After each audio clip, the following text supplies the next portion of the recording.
پاکستان نے field marshal Syed Asim Munir کی قیادت میں خطے کو جنگ سے بچانے میں اہم کردار ادا کیا۔ پاکستان نے ایران اور امریکہ کے درمیان ثالثی کی کوششوں کی۔ وزیر اعظم شہباز شریف نے کہا، اسلام آباد میں مفاہمتی یادداشت پر دستخط ہوئے جو امن، استحکام اور سفارتی کوششوں کی کامیابی کا مظہر ہے۔ شہباز شریف نے پاکستان چین فارماسیوٹیکل کانفرنس سے خطاب میں کہا، چین کے فارماسیوٹیکل تعاون سے سستی ادویات، سرمایہ کاری اور برآمدات میں اضافہ ہوگا۔ چین پاکستان کا انتہائی مخلص، قابل اعتماد اور آزمودہ دوست ہے۔ ہر مشکل وقت میں پاکستان کا بھرپور ساتھ دیا۔ وقت آ گیا ہے کہ صنعتی، تجارتی اور خصوصاً دوا سازی کے شعبے میں تعاون کو مزید وسعت دی جائے۔ صحت کے شعبے میں 44 کروڑ ڈالر سے زائد کے معاہدے خوش آئند ہیں۔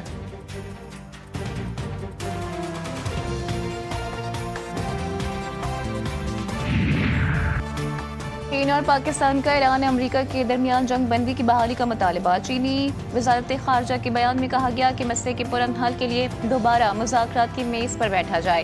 تمام فریقین اپنے کیے گئے وعدوں پر عمل درآمد یقینی بنائیں اور اسلام آباد مفاہمتی یادداشت کے تحت جنگ بندی پر عمل درآمد کیا جائے۔ نائب وزیر اعظم اسحاق ڈار کا شنگھائی دورہ مکمل۔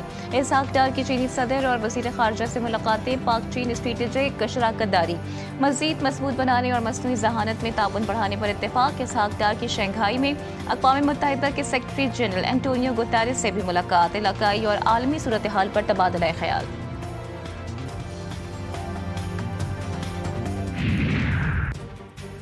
این جی ابراہیم برطانیہ کے نئے وزیر اعظم ہوں گے۔ برطانوی لیبر پارٹی کے بلا مقابلہ لیڈر منتخب 20 جولائی کو وزارت عظمیٰ کا عہدہ سنبھالیں گے۔ موجودہ وزیر اعظم سر کیئر اسٹارمر پیر کو بادشاہ چارلز کو اپنا استعفیٰ پیش کریں گے۔ این جی ابراہیم کا کہنا ہے کہ سیاسی تناؤ کم کرنے کی کوشش کروں گا۔ کیئر اسٹارمر کی قیادت میں ہم نے بدترین شکست سے شاندار فتح تک سفر کیا۔ لیبر پارٹی کو مزید بلندیوں پر لے جانے کے لیے تیار ہوں۔ کابینہ میں لیبر پارٹی کے تمام حصوں کو نمائندگی دی جائے گی۔ دہشت گردی کے خاتمے کا عزم، سیکیورٹی فورسز ان ایکشن۔ بنو اور گردونواں میں انٹیلیجنس بیسڈ آپریشن، 24 گھنٹے کے دوران 24 خارجی مارے گئے۔ بھاری تعداد میں اسلحہ، گولہ بارود برآمد۔ ISPR کے مطابق ہلاک خوارج کا تعلق بھارتی پراکسی فتنۃ الخوارج سے تھا۔ متعدد دہشت گرد کارروائیوں میں ملوث ہے۔ سیکیورٹی فورسز کا بھارتی سرپرستی میں سرگرم دہشت گردوں کے خلاف کارروائیاں مزید تیز کرنے کا عزم۔ صدر مملکت وزیر اعظم اور وزیر داخلہ کا بنو میں فتنۃ الخوارج کے خلاف کامیاب کارروائیوں پر فورسز کو خراج تحسین۔ کہا، شہریوں اور سیکیورٹی اداروں کو نشانہ بنانے والے عناصر رعایت کے مستحق نہیں۔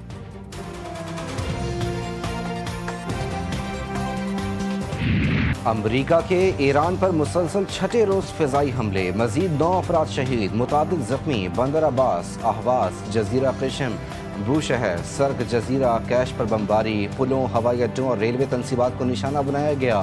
خمیر بندر کے پلوں پر حملے میں شہداء کی تعداد 7 ہو گئی، 9 افراد زخمی۔ بندر عباس کا مواصلاتی ٹاور بھی نشانہ، بعض علاقوں میں بجلی کی فراہمی معطل۔ ایران شہر ایئرپورٹ پر بھی میزائل حملہ کیا گیا۔ امریکی جارحیت پر ایران کا جوابی وار، عراق، اردن، کویت میں امریکی اہداف کو نشانہ بنایا۔ بحرین اور سعودی عرب کو ملانے والے کنگ فہد پل پر حملہ، عراق کے شہر اربیل میں امریکی میزائل لانچ پیڈ پر ڈرون حملے۔ ایرانی پاسداران انقلاب کا شام کے علاقے الطنف میں قائم امریکی اسپیشل آپریشنز کمانڈ سینٹر پر بڑا حملہ۔ ریڈار سسٹم، خصوصی آپریشنز میں استعمال ہونے والی متعدد ہیلی کاپٹرز تباہ، بڑی تعداد میں امریکی فوجی ہلاک۔ ایران نے بیلسٹک میزائل حملوں کی ویڈیوز بھی جاری کر دیں۔ امریکہ ایران میں بڑی کامیابی حاصل کر رہا ہے۔ ایران کے خلاف کارروائیوں کے نتائج جلد سامنے آئیں گے۔ امریکی صدر کا دعویٰ، کہتے ہیں کہ امریکی فوج کو دوبارہ دنیا کی طاقتور ترین فوج بنا دیا۔ اس کی طاقت کا عملی مظاہرہ ایران میں نظر آ رہا ہے۔ ٹرمپ نے ایران کے بعد وینیزویلا میں بھی کامیابی کا دعویٰ کر دیا۔